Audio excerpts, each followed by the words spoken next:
Welcome back everyone to this watch video unboxing. This is the first time probably I've reviewed a watch in a couple of years now, and the reason why I haven't posted actually any videos in this while because I was devastated to hear the news from Google or from YouTube rather that I won't be receiving any money from my YouTube videos until I have 1,000 subscribers, and I haven't reached that like 1,000 subscriber limit yet. But I was devastated to hear that not to mention that I haven't made any money actually on YouTube. I haven't, but I was so close to making my first withdrawal from YouTube. Like YouTube actually basically allows you withdraw money when you reach $100, and I've made at that time I've made about $89. So basically I was devastated. I couldn't make any videos. I was disappointed, but anyway, I've tried to give it another chance and to keep making videos for you guys. So one other reason I haven't made any videos was financial reason. All of the watches I have reviewed on my channel, all the watches that are currently in my collection are purchased by my own money. I was never sponsored. I have never received anything for free. I was in a financial dilemma. I couldn't make any I couldn't purchase more watches for the last couple of years, so I decided to just wait for some time until this issue is done. So the watch I have today is not mine, but this is for a friend of mine. I purchased it from AliExpress, and I'll give you the unboxing treatment, even though I have already opened this watch. So what you receive in the package is basically a plastic package, and in there you will find the bracelet adjustment tool, and by that you will probably understand this is a steel watch, and it comes with an extra tip for this tool in case you broke it. So anyway, it doesn't come in any branded watch box, but just this generic cardboard box. But what it comes in, as you can see right here, this is a Loreo watch international guarantee card, and it comes with an engraved serial number, if I can get a focus here, which is very nice indeed, but there is no date or anything like that. I believe I won't be needing the warranty, I think there is no like authorized dealer anywhere else other than China, and it comes also in this type of thing that's not going to wear, but anyway. And here's the tag for the watch, Loreo since 1996, and the suggested retail price is that much, which is about $400 something. This is model number, if you can pause and read it, but I'm not going to. It comes also protected in this foam thing and all this plastic that I've already taken off. And here's the watch we're going to speak about today. So as you can see, this is probably an homage to I'm not sure if the exact model or brand name that this watch pays homage to, but I believe this is an homage to a Rolex Submariner with other like it pays actually homage to multiple watches, probably Tag Oya, Omega, but for now Let's just say it is a Loreo. So to start with the basics, this is a 40mm watch in diameter, not including the crown or crown guards. It is 12mm thick, and we have 20mm lug width.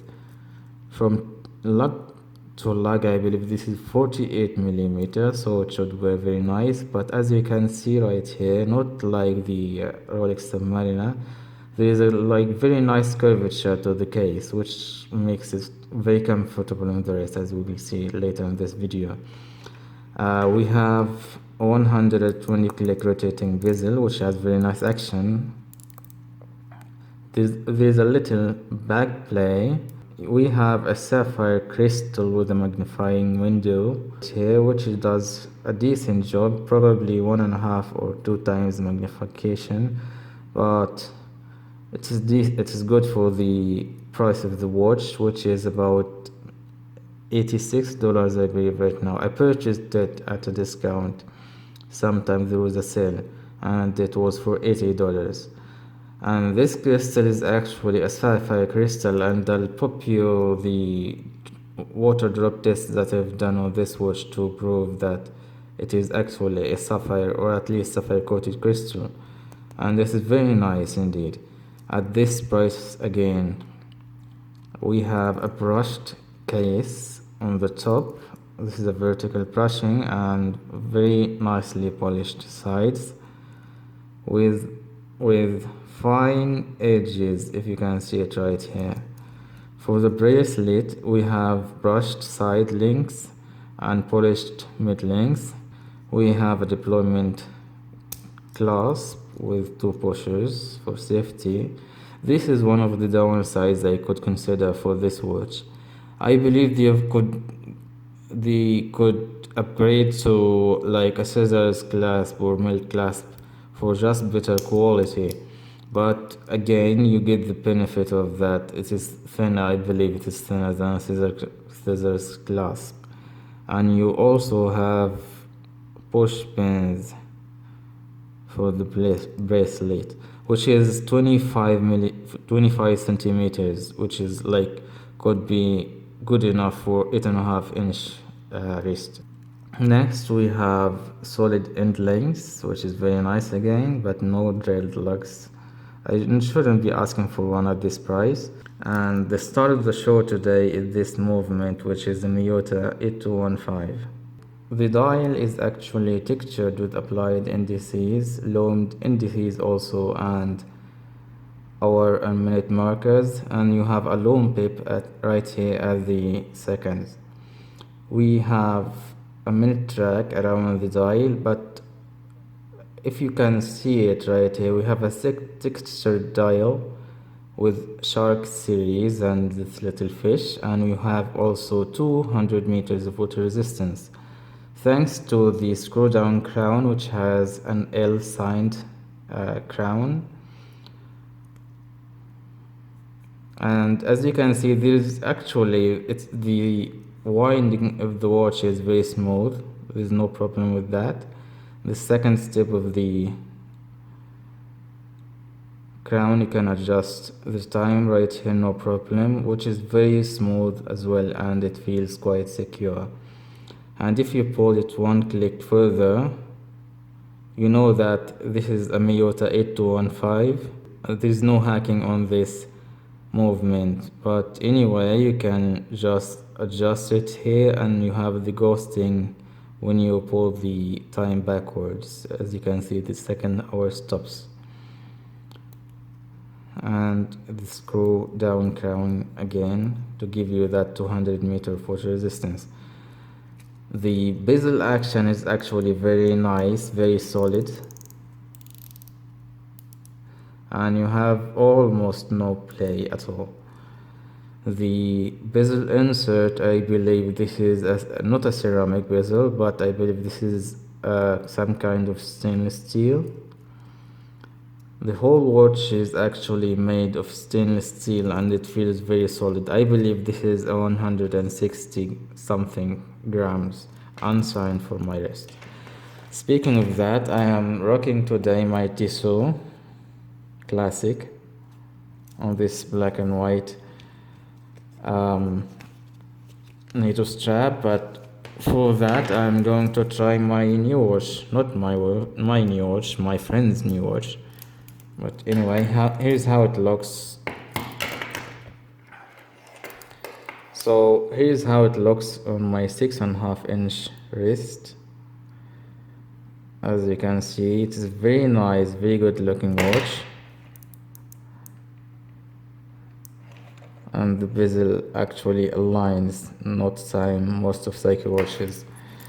So again, very secure bracelet, and there's a plenty of adjustments if you have a large wrist, say 8.5 inches. And here's how it curves around my wrist. Very nice, very comfortable wear, very comfortable watch. Even though the lugs actually give it a more larger size, or a more larger wrist presence, I believe at 40 millimeters this watch would wear just fine in even a 6-inch wrist. I'll give you now a loom shot. The loom here, by the way, is just not good at all. Let's say it is just like an Invicta loom. So don't compare this to any Psycho. Don't just make any good expectations from the loom of this watch. Thank you for watching, and see you next time.